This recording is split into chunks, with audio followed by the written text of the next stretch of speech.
Good morning, good afternoon, good evening, whatever it is, wherever you're at.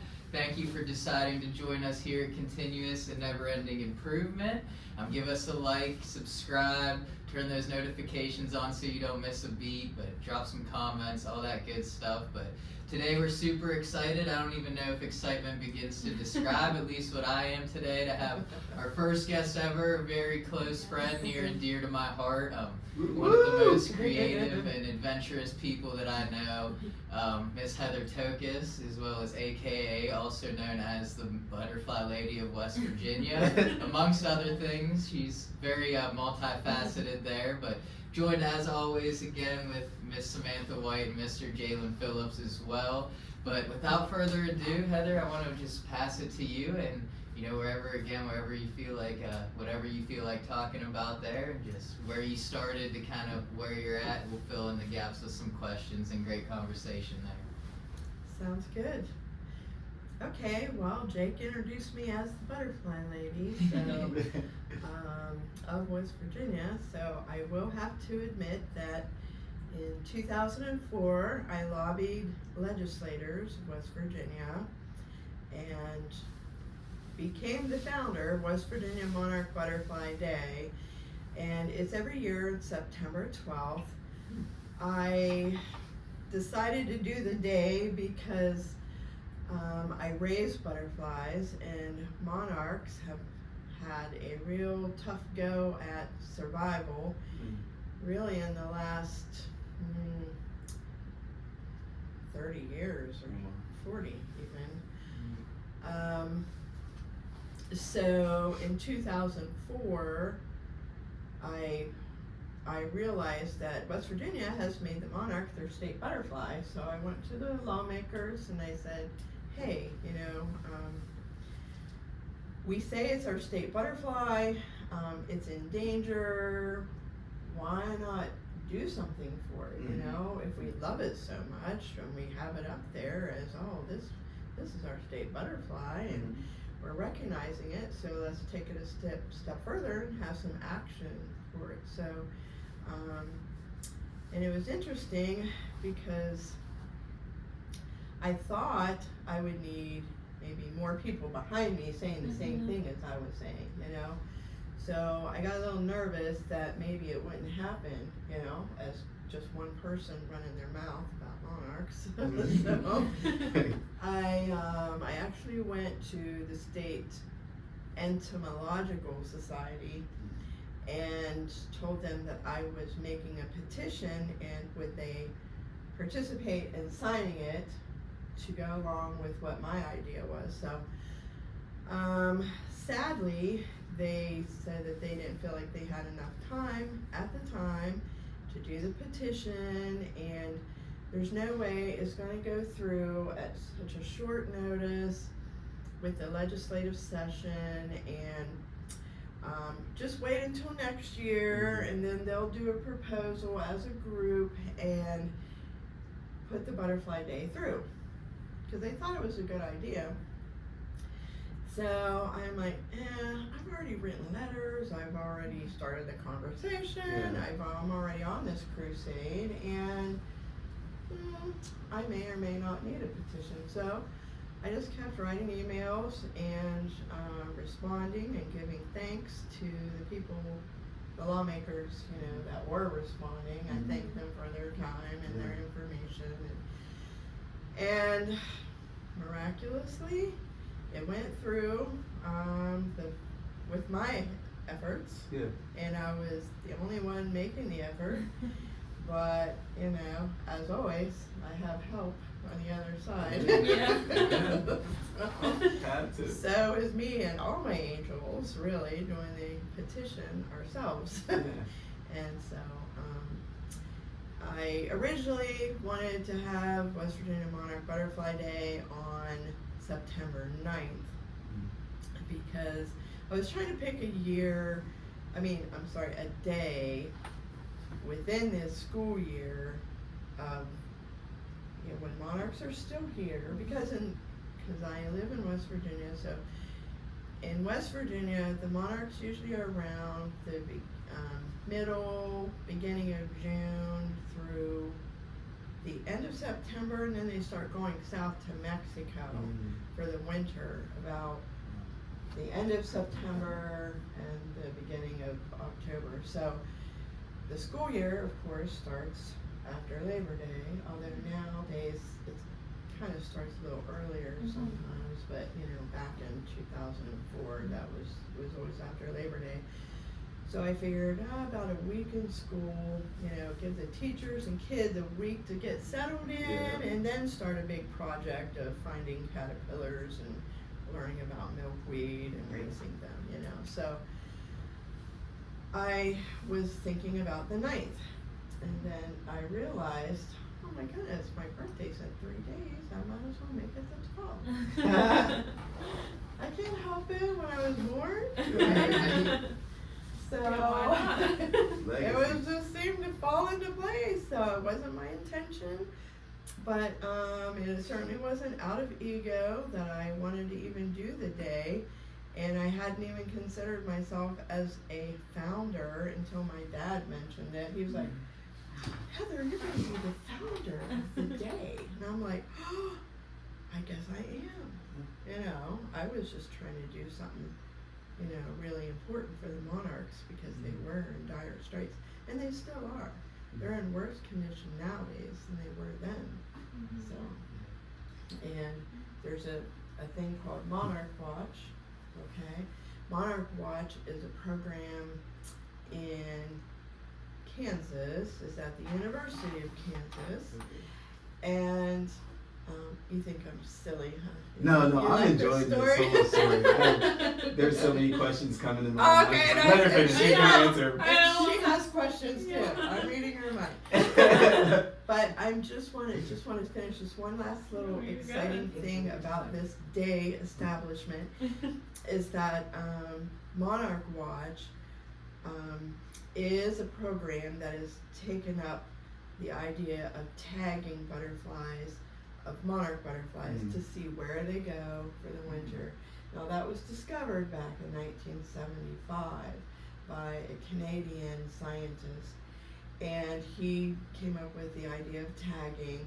So the University of Kansas kind of took up the torch of doing the tagging now in later years. And you know, it hasn't been too long that they've been doing it.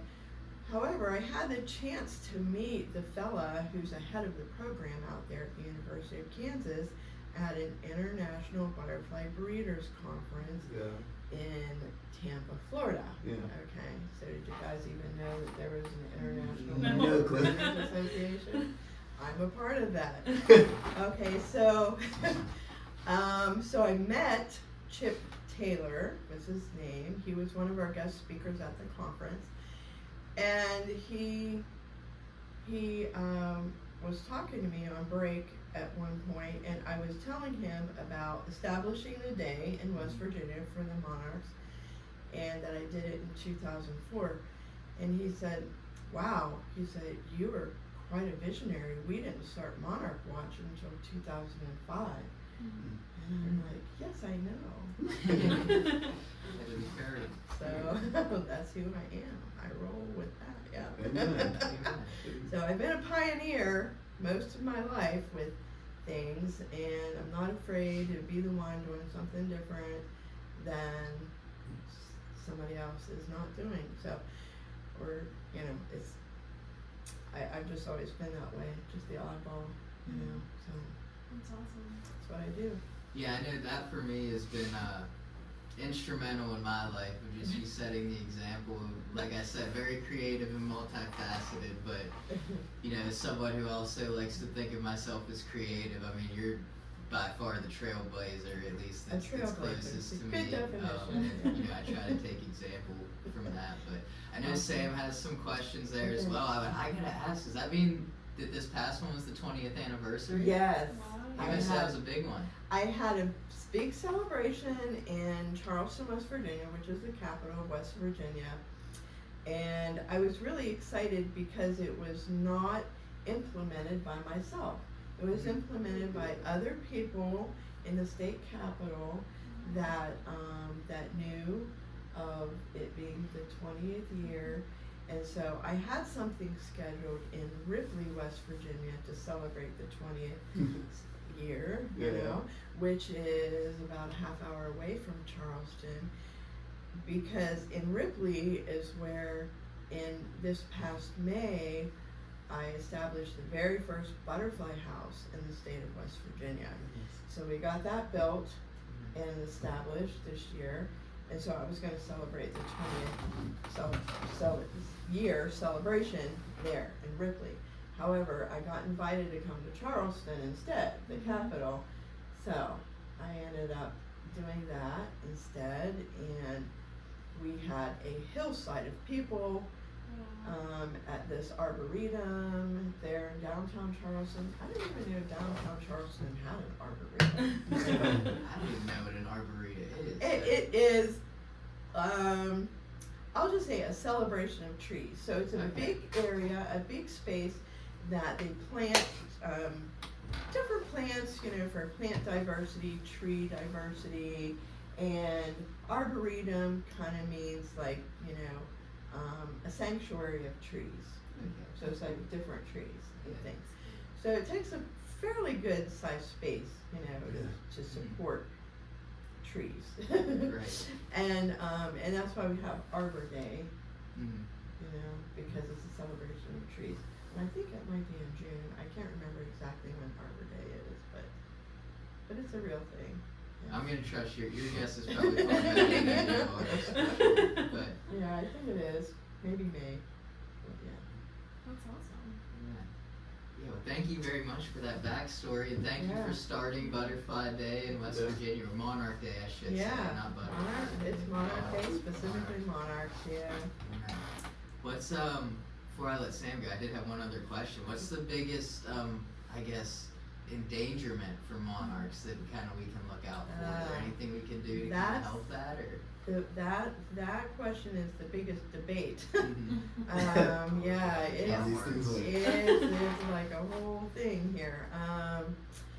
You know, monarchs are international. They migrate north from Mexico, and they spread out throughout the United States and also into Canada, so that they're international, you know. Like, then they go from Canada, the United States, to Mexico. So they are involved with 3 different countries in their lifespan. So in Canada, I don't really know of any demise happening there. It's not really ever been on the radar. But in the United States, the biggest detriment is pesticides and also herbicides. Okay, so herbicides kill the plants, pesticides kill insects that eat crops, you know, for farming and all of that stuff. So even though pesticides are geared towards killing certain insects that are destroying, say, corn and potatoes or whatever is growing, you know, in a big field, it's a spray that goes in the air, and then it lands on anything and everything. So it affects the monarchs, but it also affects any insect, which is bad because we need them as pollinators. Even beetles are pollinators.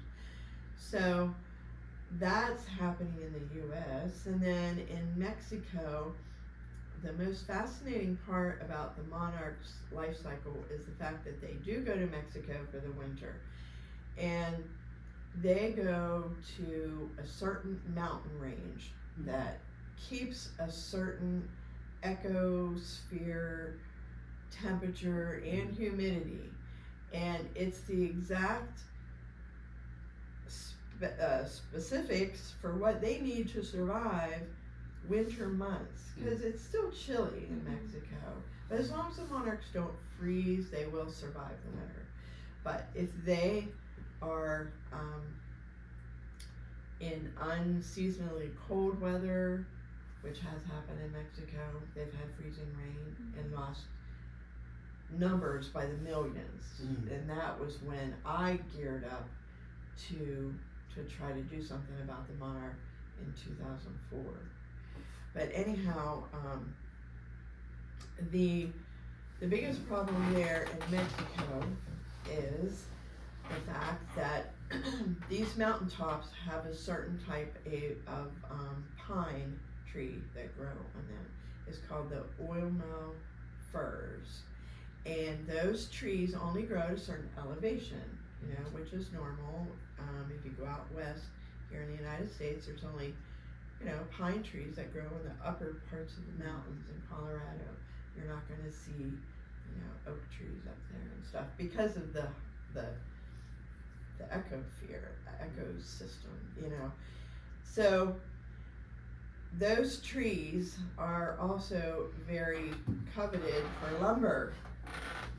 So there's loggers that go up there and log, okay? Now, because the monarchs have been discovered to go there in 1975, the loggers and the trees, the loggers are supposed to be in one area of the forest and leave these trees alone because this particular mountain, the particular trees are exactly what the monarch needed to survive. So if they don't have the trees there in the area, the trees are putting off a certain amount of humidity. It's really a long story, but it's really amazing that the monarchs need those particular trees in order to even live through the winter. It's crazy. And it's crazy that they even know where to go. Like the ones that come from Mexico, Canada to Mexico, how do they even know that there's a pine tree calling my name in Mexico? That's thousands of miles away. How do they do it? Really? It's amazing. It's a miracle. Yeah, it's super And interesting. that's how it is. Just how everything's really connected. And Yeah. like you said, just the sixth sense, whatever you want to call it, of them knowing that that's, like you said, it's calling their name down in Mexico, clear from Canada. Yeah. And they just kind of migrate down that way. Because the ones that migrate south have never been there. Mm-hmm. When they leave Mexico in March, maybe the end of February, and start moving northward, they die off, and then their offspring lives 5 weeks or so, and then they die off. And then so it's the 4th generation of monarchs that have been in the United States and Canada that fly to Mexico. So how do they not just stay in Canada and just die, or in the United States and just die in the winter? Yeah, it's definitely interesting. Yeah. And a lot of stuff that I didn't know, but your story much, I think, compares to the monarchs of just walking by faith and not by sight, for sure. Exactly, They're I really know. persistent, You're so right. There's a lot of persistence in that in terms of. That's a very good insight, Jake, Yeah. because you are very right about that, and that is true. Yeah, and it can be true for anybody, I guess for the butterflies, it's more flying by faith and not by sight. Yeah. But still, same concept. Yeah, and sometimes we fly by the seat of our pants, but Yeah. it's still by faith. Even more so that Yeah. problem. Exactly. You kind of touched on it, but I'm curious, what is the average lifespan of a monarch? Okay, so the ones that are here in our area for the summer, spring and summer, and into the fall, they can live up to 8 or 9 weeks. Okay. But through tagging, we tag the ones. I actually don't participate in it. I don't think that tagging is necessary. We already know where they go. We already know how long they live, and it's just, I think, bothersome to put those tags on. I don't promote it, but anyhow, through tagging, since the early 70s, it was, they were tagged, I think in the late 60s, beginning in the late 60s, and it took a long time to know like, and get a result of a tag that a Canadian person was putting on them, because he wondered where they went. Mhm. So he put a tag on them with his name and number on it, that if you find this tag, you know, call me, because I want to know where this butterfly ended up, you know? So it was very interesting, and that's a great story in itself. Plus, there's a movie out about it, and I can't remember the name of it, but it's awesome. It's all about Dr. Urquhart and his work, and so through tagging, they learned that these monarchs that go from Canada, the United States to Mexico for the winter, they have been tagged to live up to 8 or 9 months. Yeah, they go into what scientists call a diapause, and so diapause is kind of like hibernation, but it's a slowing down of their metabolism and their life system, and they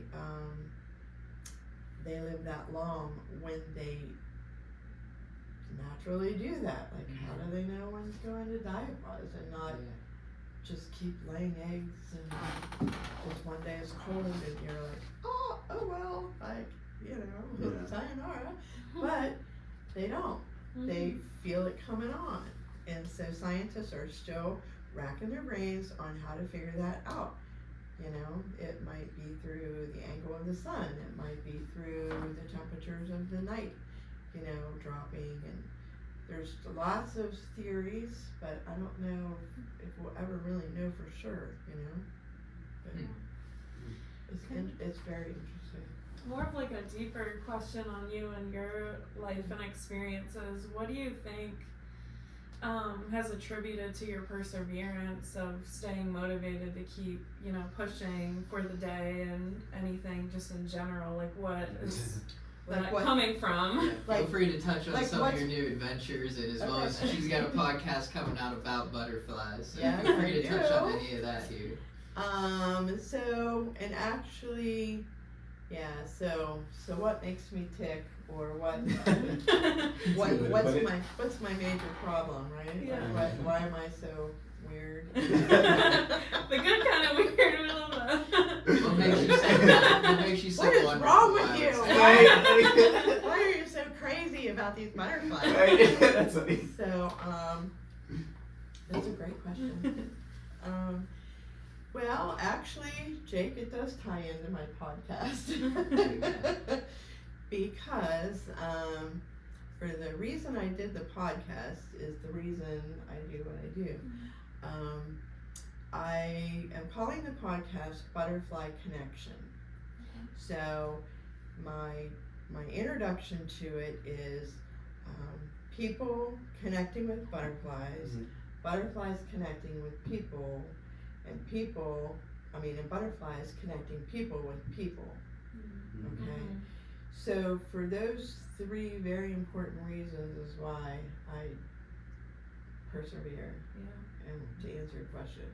Because I have seen so many exciting things happen when we take time to get to know a butterfly or a caterpillar. It might sound weird, I'm telling you, but there's some magic there, okay? And I have made so many very good friends, like you guys, for instance. I'm just meeting you, and I feel like we're gonna be friends now, you know? So, butterflies are connecting us, you know, that way. And over the years, I've done so many programs and events and talks and presentations and classes, and at some point, different times, many people have come to me and said, I'm going to tell you this story because you're the butterfly lady and you're going to understand and you're going to believe me, you know, and they'll talk about when a butterfly came to them right when they got the call that their sister died, or when their grandmother died and they, you know, had a butterfly to come and, you know, sit on a particular bench outside that she always sat on. Just very unusual, strange stories that are true, but kind of hard to believe, because it's like, how is this happening? How is this butterfly coming at this very moment in time? And I will give you another example that has to do with your grandmother. You're reading my mind. I was gonna bring it Oh, up. that's great. So, Jake had the best grandmother ever. I love her. I still love her. She's been gone for what, 5 years? Yeah, about 5 years, probably going on 6. Oh my goodness. So, I'm gonna cry. I miss Mary so much. I really am gonna cry. You know, Mary is a person that pretty much had everything that she needed in life, you know, and she was downsizing like, you know, some older people do. And how old was she when she passed away? 97, I believe 96. Yeah, 97. like we're talking this my dad lady. lived to be 100, so they've had very Yes, full lives. this lady, literally, when I say she had a full life, she's had every gift in the world. She's been, you know, you couldn't buy her anything that she didn't already have, you know, pretty much. So, one year, it might have been her 91st birthday. I think it was like around there. And I gave her this monarch chrysalis, okay, in a cup so that she could watch it develop. Because the chrysalis is like a beautiful shiny green. Not quite this green, but you know, a gorgeous green with shiny gold. And then you get to watch the wings develop inside the chrysalis. And I love sharing that with people, and that's another reason that I get motivated and stay, you know, motivated. But anyhow, this story is so real. But so I thought, I'm gonna give Mary a chrysalis, you know, so she can watch all these changes. And she's always enjoyed my butterfly stuff and my talks and everything. So she called me after it hatched out, and she had caught it just after it hatched out. And but she enjoyed watching the changes. And she called me and she thanked me for that experience. And she said, Heather, I just want you to know, out of all my years, I did not expect anything to change me at my age. She said, this butterfly changed me. She said, it was so special. It was something that I could not have imagined in all my years of the miracles that happened with this whole process. And she said, it just showed me so much beauty, and it taught me so much. And she just repeated it. She goes, I never expected it. I just did not expect that. And she said, I can't thank you enough for giving me that. You know, that was like, whew. That's awesome. Yeah, it was. I remember even, you know, we did a butterfly release at her ceremony, her funeral, and I mean that even changed my uncle and as well as my dad. I mean, anytime That's they right. I see, had some butterflies and I Yeah. brought them. I asked the family Mhm. if they would mind, if they would be interested in releasing butterflies, because that's another thing I do for funerals, memorial services. I sell butterflies for release, but I gave it as a gift, and but I asked, and yeah. So I'm sorry I interrupted No, you're that good. part of it, but You're good. but Yes. the aftermath was amazing, and Yeah, I mean, my uncle texted me just recently. I forget where they were on vacation at, but he and my aunt were Oh, on wow. vacation, and he had seen a butterfly and then seen, like, you know, just a little knick-knack of a butterfly, and he was like, this just, anytime I see a butterfly, it reminds me so much of Mom, my grandma.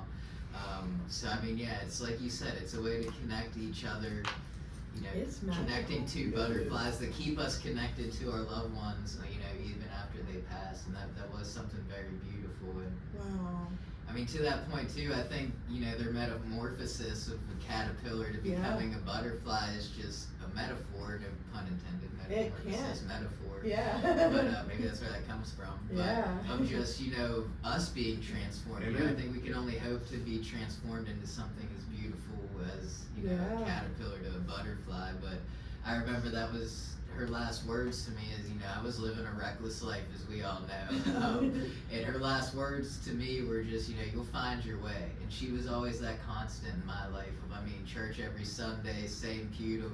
Like you said, she didn't expect anything to change her, and the outside Yeah. looking in, it was almost what would need to be changed about this wonderful lady. Exactly, because So, she was a beautiful, wonderful yeah, lady. she Perfect. was just so full of grace and She peace, was. and just is to where And I'm she at in my exuded faith. it. Like Yeah, you oh, yeah. felt it in her presence. Oh, yeah, she very was giving. just Mm. just a presence. Yeah, Amen. just a Yeah. calming presence, and to where I'm at in my faith walk now, I always look back onto the example that she set, and just You were very can't even blessed. really put words to it. Of just, No. she never It's like did she was you gotta come to royalty. church with me, Yeah. or you know what I mean. And Jesse and Dad always went with her, Mhm. but just to where I'm at now, that having that example to look back on, and wish I would have built or spent more time with her, but of course for me, even seeing a butterfly is just always Yeah. remembering her, and like you said, I think it's just to how do they know to show up at this moment, sit on that bench?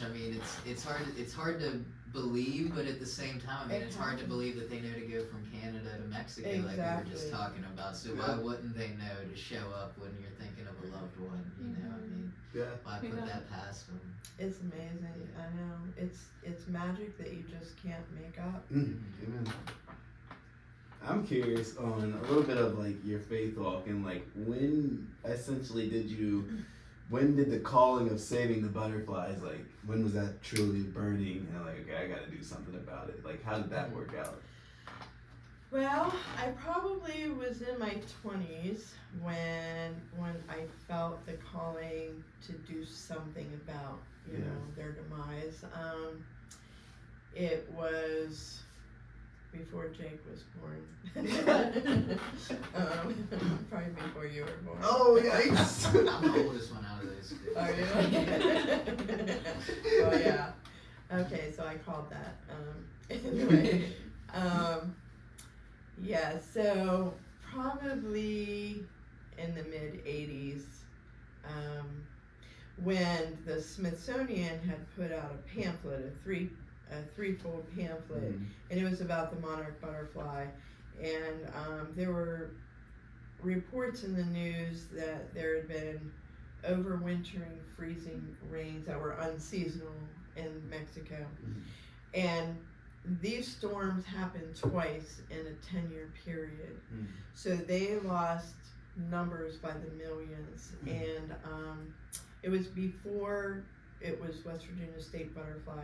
I was actually living in North Carolina at the time, whenever I guess I felt like the urge to really pay attention to monarchs because their numbers had been hit so hard, And yeah, so I had already been raising them, and believe it or not, I started whenever I was 8 years old, Wow. and that was back in 1974. Oh, okay. I know I don't look my age, but but yeah, so I had a love for them since I was in 4th grade, Yeah. and so by the time I was in my 20s, they were having problems, and I'm like, gotta kick it in gear here,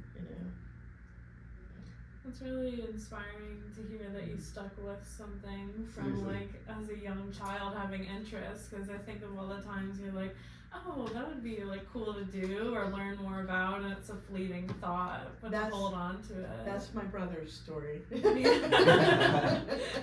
Yeah, my brother started his interest in 2nd grade. I was in 4th grade, and his teacher raised him in the classroom.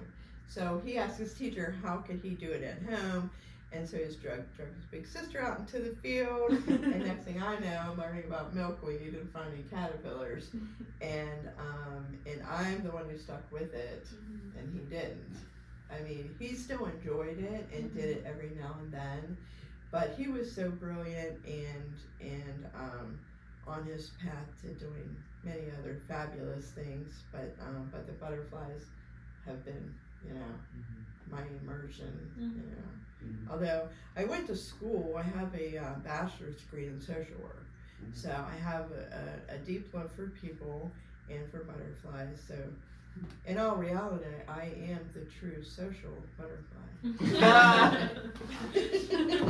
that. That's a good one. That is a good one. It's the true one. It is. Yeah, it's the truth. It is. But that's also beautiful too. I never realized he helped you get started, but just to how things are connected. Yeah. Where if he didn't like him or love him at that time, who knows when you would have got started in it? You know what I mean? He was almost the catalyst. Or if ever. Yeah. Yeah. Because important. I didn't have that second grade teacher, you know. I had already been through second grade and I didn't have that teacher. So yeah, that's how all this madness started. Yeah. Thank God it did. Right? Honestly. It's so wild. Now I'm you know, known worldwide, and I've been a guest speaker at the International Butterfly Breeders Conference in Las Vegas. I was teaching people, butterfly farmers, how to raise a particular type of butterfly and all the little ins and outs of it, because every species of butterfly requires different work, you know, different temperatures, days, you know, space, light, everything. It gets complicated. Yeah. That's a whole nother subject. A whole nother. To that point, last time we talked on the phone, didn't you say that you guys are working on a documentary, or had the idea for a documentary coming up soon? Or? Yeah. Well, I guess that's what my podcast will be. Gotcha. You know, it'll be documenting pretty much what I'm doing with that. Is I'm interviewing butterfly farmers and butterfly enthusiasts, people who have, you know, done things for the butterfly realm, whatever, arena, including, you know, Chip Taylor that I mentioned, that is with the University of Kansas. I want to interview him as well, you know, anybody who has been a part of establishing the whole thing about butterfly farming. I started out with a few people that I know, you know, a little bit better than other people that I'm good friends with that are also butterfly farmers. So I've done 5 interviews so far, and they've all been very exciting and unique, and everybody has their own story, and I love hearing it and documenting how they got started, why they do what they do, you know, and what they're getting accomplished for butterflies. So, along with getting stories to come up and surface about how butterflies have touched the lives of people, you know. So, I think as much joy as you can bring in the world, the better example, you know, we can have to be in the world, you know, so I'm trying to do good things. Did you ever think that you were gonna make this big of an impact or big a No. splash? No. I make jokes about that all the time. I'm like, oh, I never thought, you know, cleaning up caterpillar poop will get me this far. I love that. That's hilarious. Because, like, I didn't expect all that from that, you know. But because that's what you do the most of. Right. That's funny. The caterpillars, oh my goodness, they just eat and excrete all day long. So and they live, you know, anywhere from 2 to 3 weeks depending on the species. So you do mostly just cleanup and busy work, keeping fresh leaves in there and all that good stuff is constant work. and then once they're a butterfly, either they're being sold as a chrysalis to go to an exhibit somewhere in the United States. So I've done all the dirty work for them, and then they get the happy little pretty little chrysalis, get to watch it hatch out, or somebody's having a wedding or memorial service or some other celebration, and they get the adult butterfly. So I don't really have a lot of time with the fun part of it, you know, as a butterfly farmer. But that's why I like the educational part of it better, because then I'm connecting with people, using my social work skills, and you know, enjoying butterflies that way. So. That's so awesome. I just love, like, it's just been a common, I don't know if it's a theme I'm noticing with, like, people in my life, people I'm meeting, but it's like, give your 2 eggs and your fish, or your 2 eggs and your fish, your 2 fish and loaves of bread. Right? Sorry. Sure. And you might think it's going somewhere, but if you just let it go and just do it to the best of your ability, God's gonna take it bigger than you ever even imagine. And And that's kind of what happened with me. Yeah, You how about know? that? I was just a kid listening to her little brother. You know? Now look at you. That's all it was. I love that, because I mean, as you were saying before, I mean, you started in 4th grade, like you said, and I mean, even after you had established the Monarch Day, I mean, it took, you know, your father saying like, "Wow, you're a founder." You never just that wasn't even, that was the furthest thing from your mind. It was. That's so inspiring to just focus on the love and the passion of what you do, and you know, like you said, the love and the passion goes beyond just the fun part of it. It's you know, for other people, and I think that's awesome. That's good. Just the story of a butterfly is inspirational too, to the point where, I mean, how could we not put ourselves out there? You know, if a butterfly can go 3 countries, and you said 8-9 months, you know, why can't I put myself out there and go? I mean, they've gone further than I have in 30 years. Yeah. And you know, they actually make that trip within weeks. Oh wow. But they can live that long. Like if they get tagged in Canada, maybe they leave like 3 weeks later or something. Then they do the traveling. But yeah, they can get there in I think it's been tagged like 6 to 8 weeks, or sometimes sooner. If they can go, they actually have been recorded to go up higher in the sky and catch a jet stream and blows them along, kind of like on that show Finding Nemo, where you know, where the turtles are like, "Come on, you know, rolling, they just get in there and boom, there they go." So that's what they do in the sky. Wow, I did not think we'd get to that on the podcast. Finding Nemo too. I cover everything. I do. We love it. That's awesome. And I actually have said this, and I stand by it, that I can take the example of the butterfly with all it has to offer and basically teach any lesson. You know, it can be geography, obviously.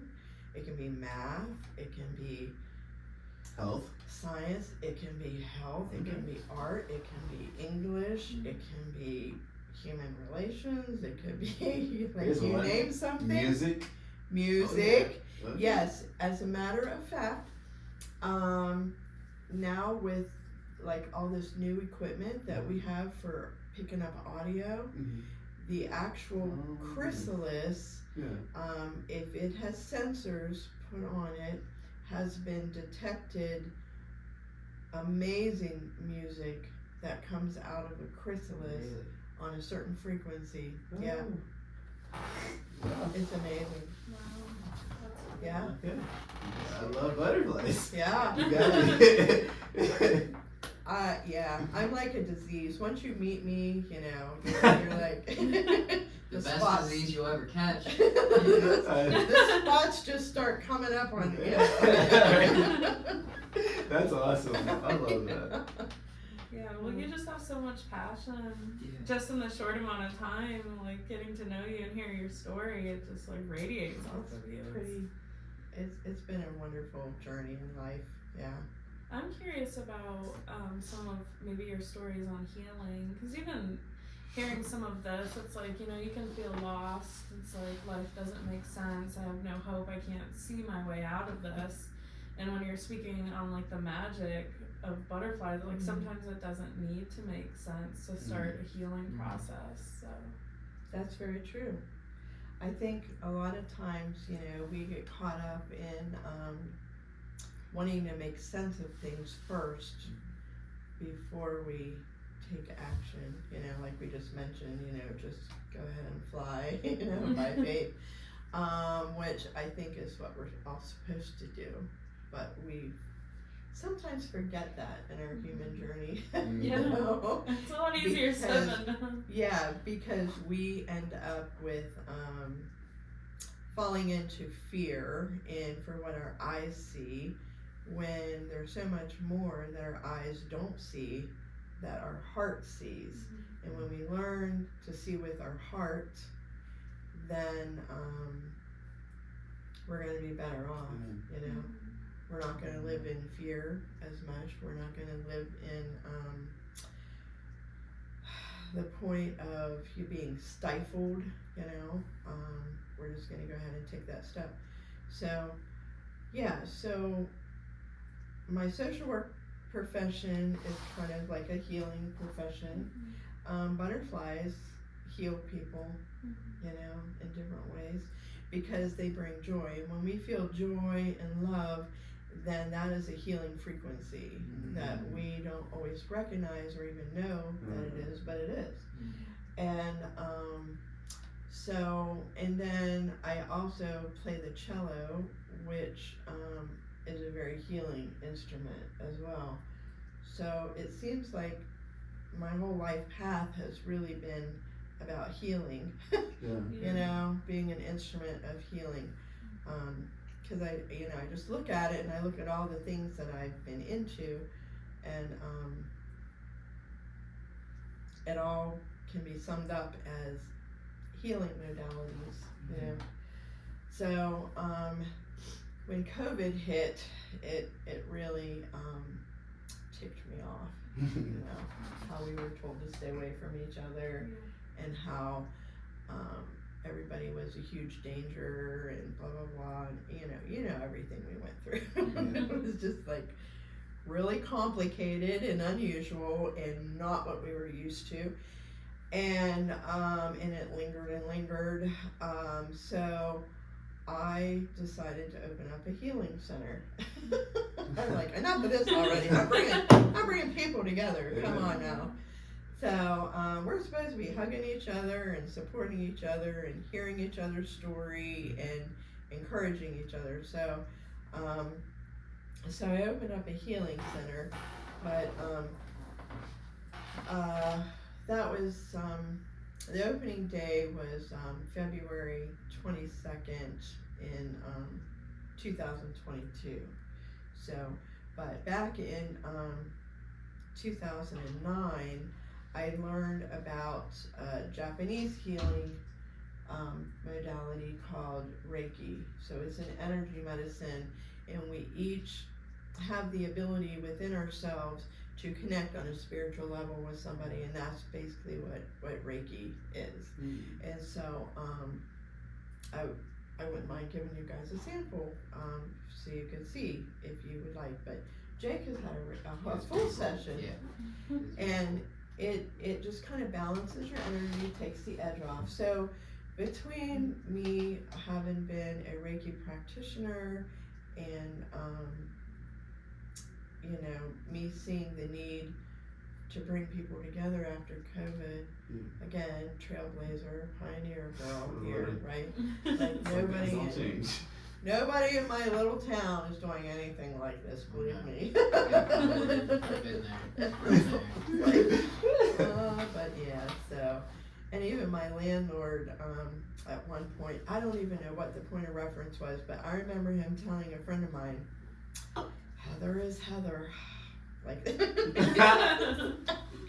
like, you know, I don't know what it was, if it was something about, most people would be discouraged by now, but I'm not, I don't know, it was something like that, but yeah, he was like, Heather is Heather, you know.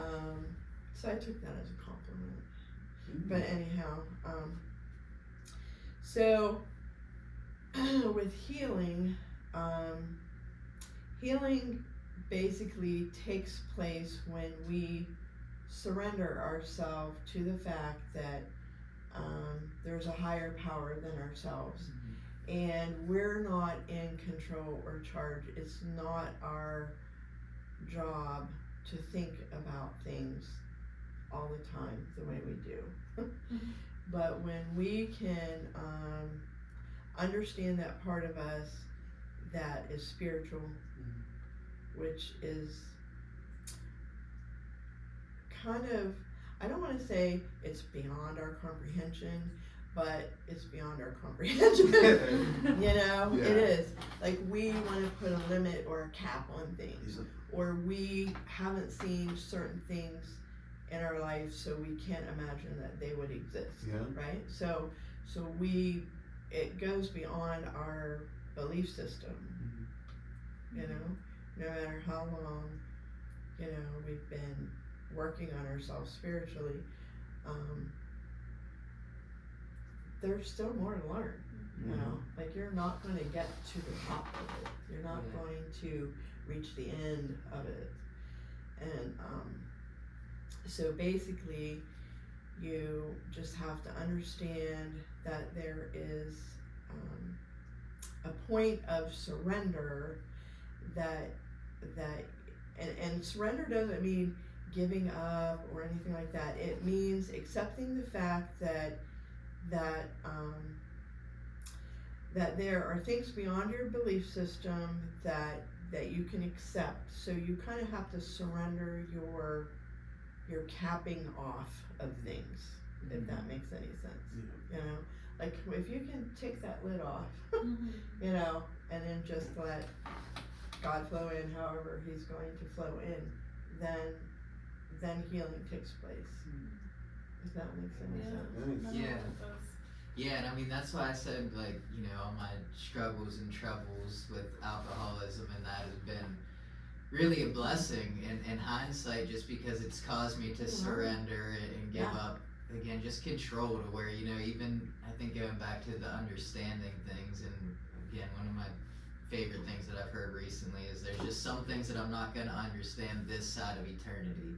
You know, once we pass, you know, everything will become known to us and we'll understand why things happen. But I think sometimes it just goes back to, if I understood it, then my human nature would want to control it and make it happen faster. That's our problem. Everybody and has that's that. Yeah, so I We think all sometimes we have to just not understand it, but going back to walking or flying by faith and not by sight, to just know that, you know, obviously God's in control. If it's in my heart, I don't have to understand it to move, and for Him to do something. I don't always need the credit, you know, and the being distinguished or whatever it might be for an outcome, but just to, if that's what's supposed to happen and can be an instrument in that happening, then I surrender to being used as such. Yeah, because here's the thing, we're all a small part of God. So it's never us doing it anyway.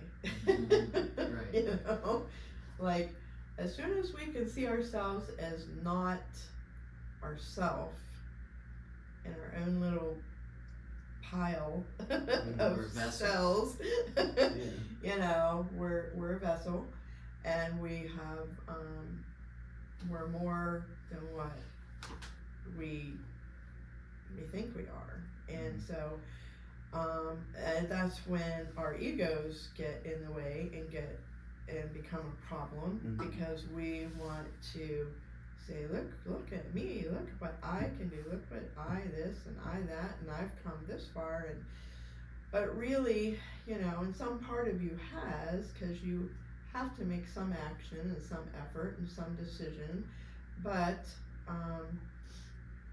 when you can look at it from that viewpoint, you know, then healing takes place. What helps keep you grounded in that? Because I think, like, I know I I've can experienced this, but it's like when you say like I'm surrendering to this, sometimes it almost gets harder after you say that, I guess. Where it's like, okay, It's our natural tendency to like fight it. yeah. Yeah, it's just our natural tendency.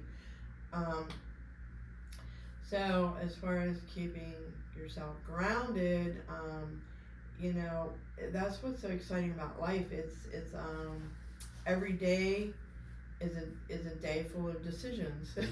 You know, we just go throughout. I'm making a decision right now to answer your question. Yeah. You know? Decide not to, right?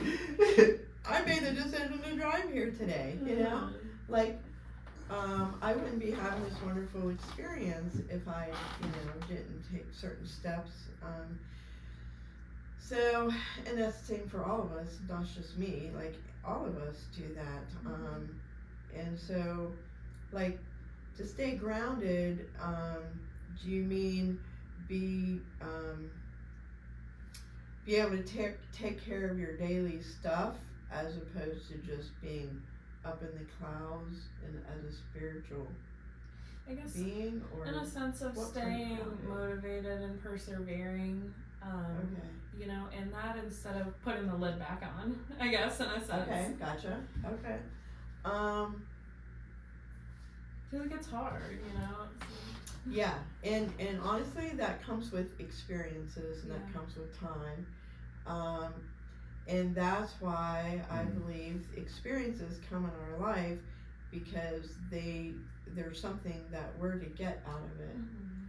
So, I'll give you an example. This is a serious example. Okay.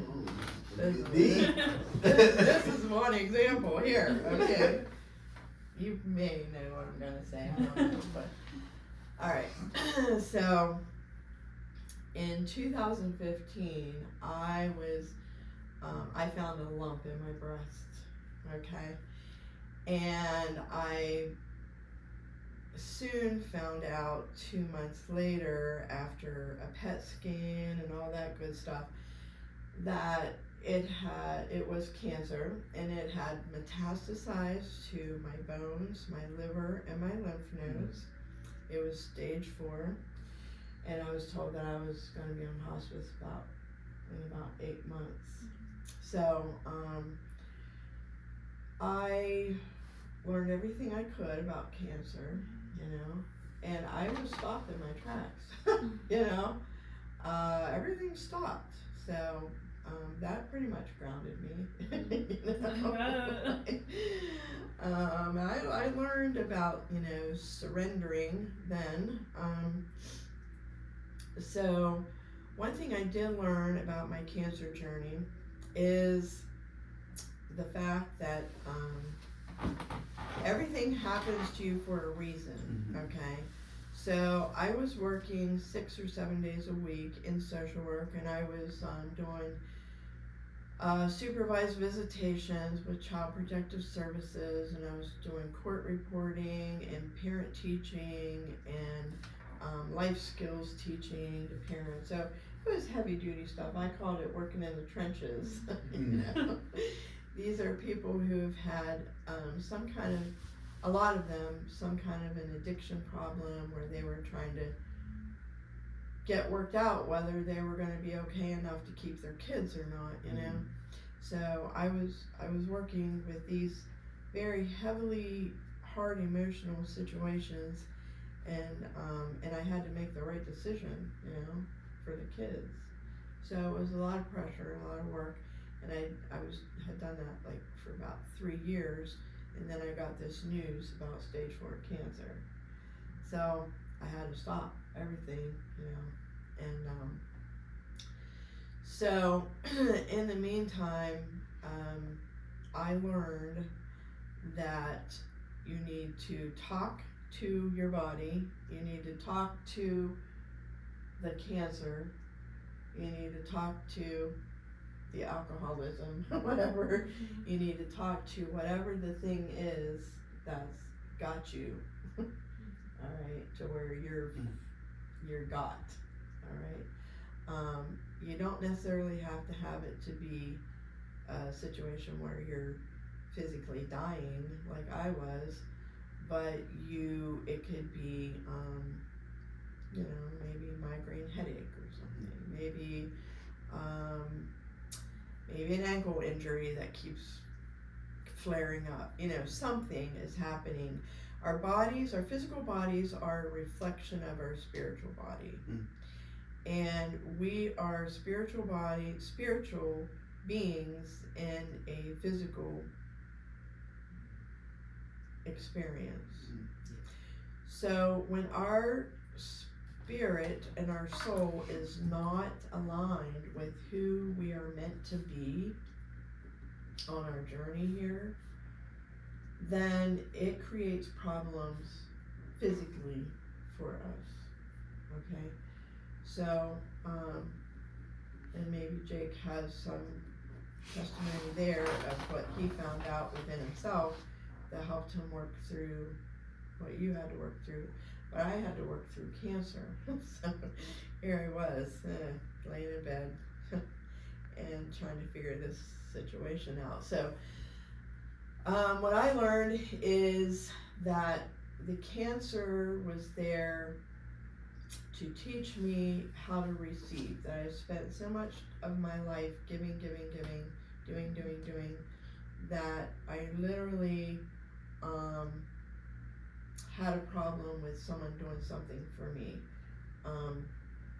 We each have a masculine side and a feminine side of our body. Like, our masculine side is our right side, I believe, and our feminine side is our left side. And that's the same for everybody. And I had too much emphasis on my masculine side. So it was the side of my body that had the cancer going on. Because it was just kind of taking over, doing. And plus I was a single mom for a lot of years, so I kind of had to be both parents and, do all that stuff too. Anyhow, so my cancer story is an amazing long story. We don't have time for all of that here, but a lot of miracles came out of it and a lot of insights came out of it. But when you take out time to talk to your body in the situation, then you can get answers. They will come to you. And everybody has a soul, everybody has a spirit, so you are able to tap into that and it'll come to you, What are like practical ways where you can just really see what's going on with your body without letting it get too far, if that makes sense? Yeah, so what you can do, what I find for me is to like close my eyes and I'll just lay on my bed, like on my back, and just try to go into like a meditation, slow down my breathing. You can actually put your hand on your heart and just connect with your heart and just kind of tap there. And then take some really nice, slow, deliberate breaths and just kind of hold your breath longer than you would, and then exhale it, That puts yourself into a homeostasis. And there's different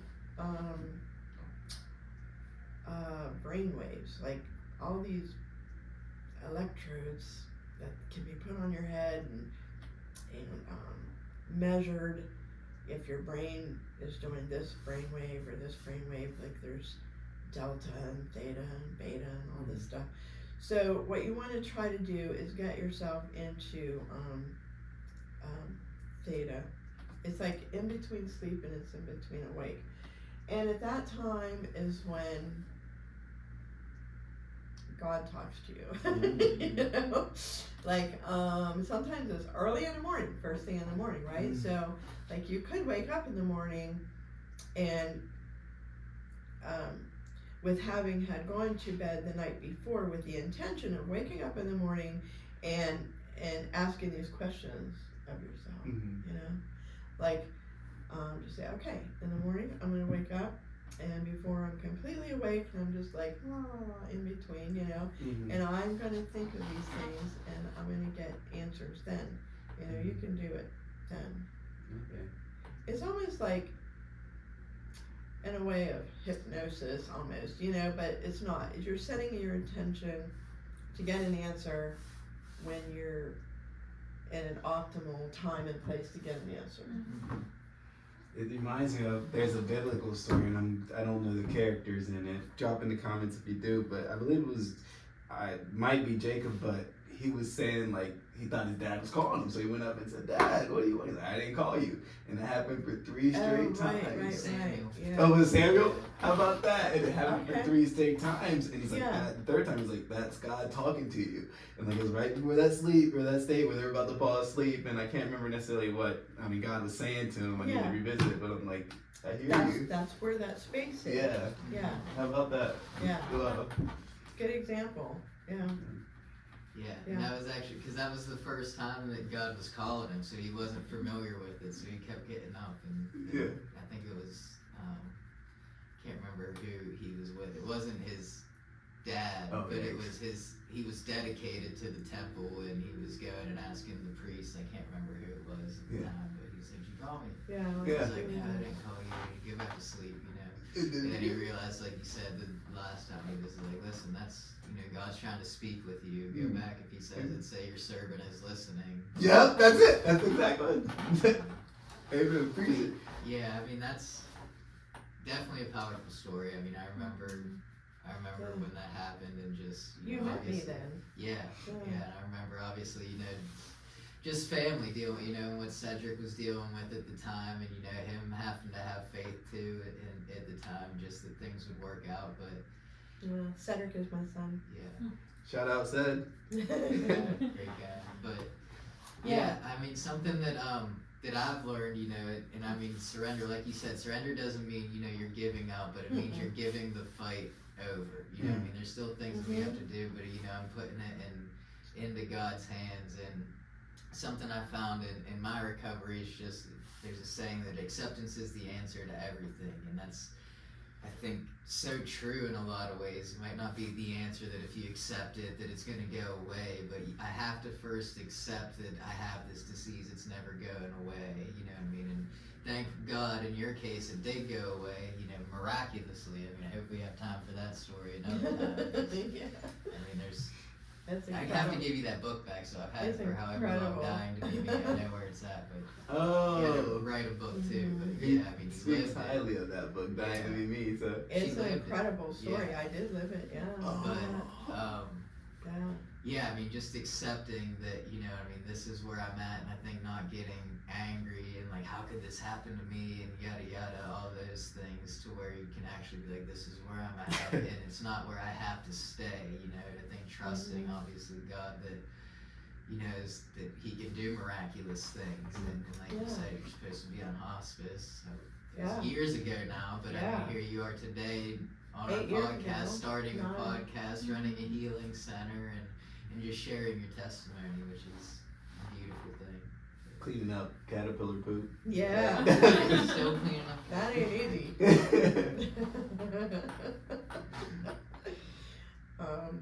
Yeah, so, I mean,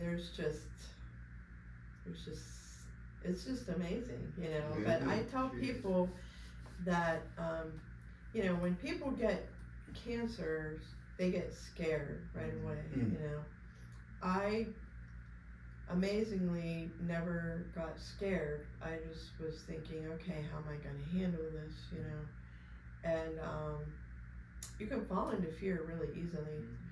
But the thing that cancer taught me is that cancer is a gift, and you would think that was blasphemous. Why would you say that? But cancer is a gift.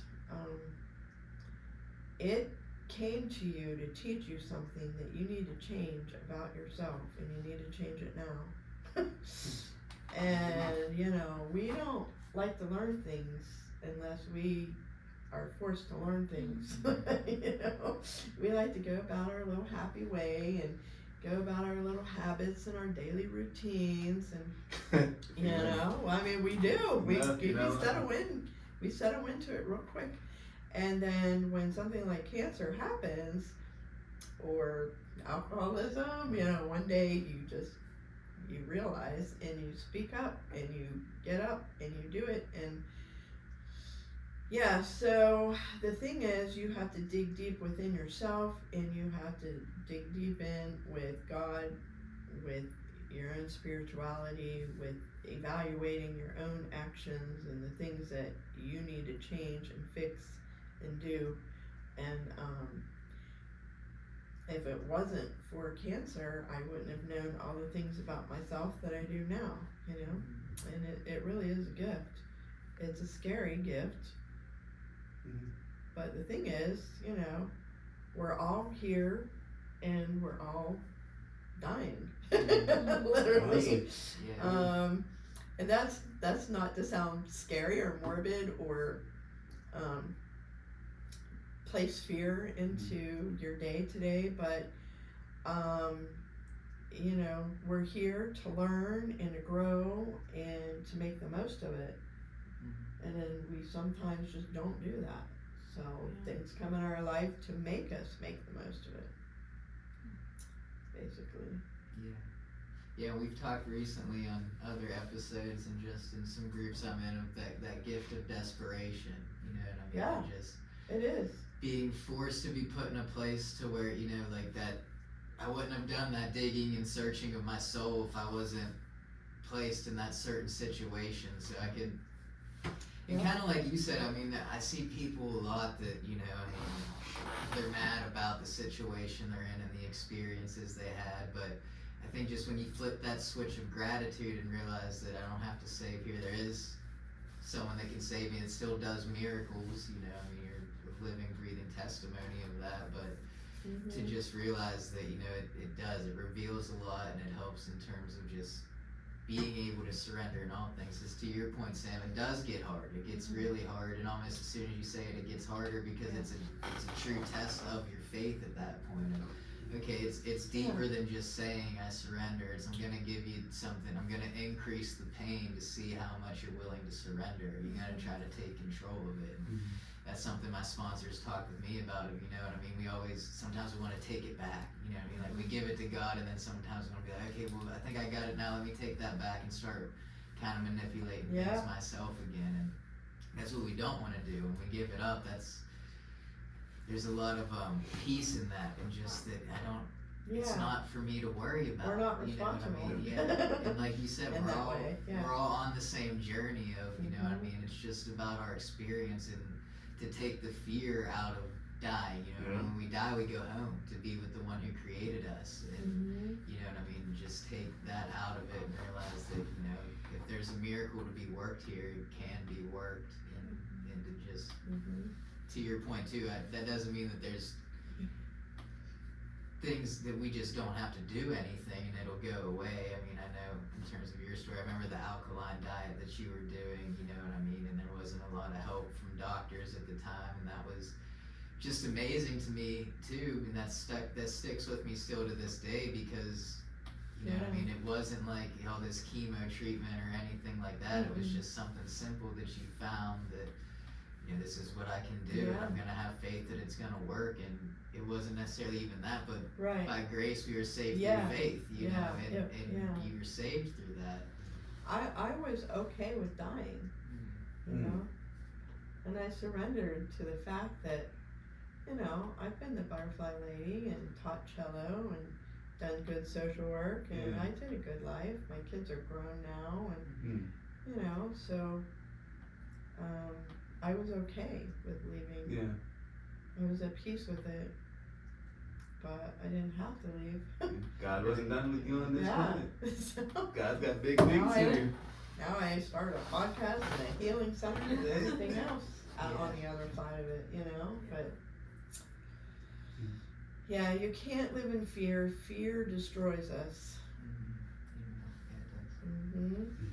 And just for the record, I have been cancer free since May of 2016. So I was diagnosed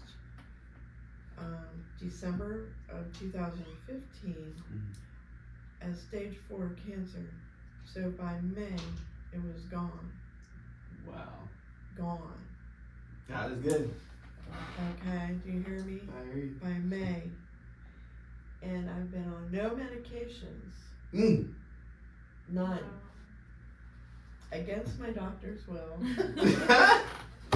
Because I told him I believed I received a healing and I should act like it. Amen. So I acted like it. Faith plus works. And they kept giving me PET scans every 3 months for a year and a half. No cancer, no cancer, no cancer. Then every 6 months. Now it's still once a year. I still get them because they're still looking, still checking. Because they can't believe it. Yeah. Literally.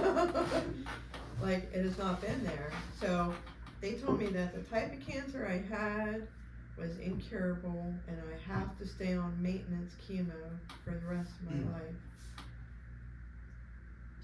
I'm not. Amen. So is that how you, I know you said you felt like you were a giver and you needed to learn to receive better. Was that like how you moved in it, is realizing like I received healing and I need to believe and move like that? A lot of it, yeah. How about that? Yeah, That's cool. that was a part of it. Yeah. I really loved how you said too, against the doctor's will, because you know It we was. don't have to. It scared We can't him. let. Yeah, I mean, we It can't scared let the him that I things get wouldn't. caught up there. We're like, well, the doctor says I should do this, Yeah. when you knew in your You did. soul Yes, that I was what your following father's in will here. was. I was Yeah. following in When here. you knew that, you didn't. I need- knew what happened in here. Yeah, that's amazing. Yeah, and I said, you know, if you want me to sign something to like get you off the hook, I will. I said, but I just really don't think that this is what I'm supposed to do for myself, you know. And he was like, okay, well we'll check you in another 3 months. We'll come back in 3 months. I'm like, okay. What did he say Okay. after time progressed and you healed that way? Well, He probably went I'm to church. curious, yeah. He probably went to church with you. guys, you know, this is why my cancer story is so wonderful, because it has touched a lot of lives. And to this day, I'm kind of like the talk of the hospital. Like literally. Bird lady, talk And loud. I know, and I'm not saying this through ego by any means of the stretch of the imagination, but I have left the doctor's office so many times in tears because of a new doctor coming in and telling me that they are looking at my chart and they're looking at my blood work today and none of it makes sense. This is not what they learned. This is not what they studied. This can't be. Your liver shows no markers of having had cancer in it, and the cancer was in my liver. And they said your liver tests show a person that has never had cancer in their system. And I leave there crying because there's still Right? Scratching their head. you know. Yeah. And it's been so far 4 other people other than my regular oncologists that have had some type of question. A year after I was cancer free, my big, beautiful, wonderful big dog Brinks, part pit bull, mastiff, and boxer. Oh, big That's dog. where we talk about birds. Very Oh. excited, comes flying past me, although he didn't. He came flying into me from behind, knocked me off both my feet. I literally, both my feet, whoop, right in the air. I landed on my sidewalk at the steps in front of my kitchen. I landed flat on my back and my head hit the steps, and as soon as it happened, Brinks felt bad. He stopped whenever I came to or whatever. I looked, and Brinks was looking at me like, oh, and he had his ears down, and he hadn't taken off to where he normally would take off. You know, he knew something really bad happened. And so I'm laying there, and I actually had a bruise right here on my forehead from hitting the step behind me, like the overhang of the upper step. Anyhow, I ended up going to the emergency room to just check my neck because of the way I landed on the steps. So I went to the emergency room to have a neck x-ray. Yeah. And so I'm getting interviewed by this doctor, right, in the ER. And he goes, okay, so I see you have, you're a breast cancer patient, and, blah, blah, blah. And he said, did you have a lumpectomy or a mastectomy? And I said, I didn't have either one. And he said, no. Did you have the lump removed or your breast removed? Yeah. Because he thought I couldn't understand English. Yeah. So I said, I didn't have either one. He's like, but you have stage 4 metastatic breast cancer written down here. You had to have a mastectomy, and he's arguing with me about which one did I have. Yeah. And I'm like, doctor, I didn't have either one. And he was like, that's impossible. Because that's just what they do. Yeah. But I did not have either one.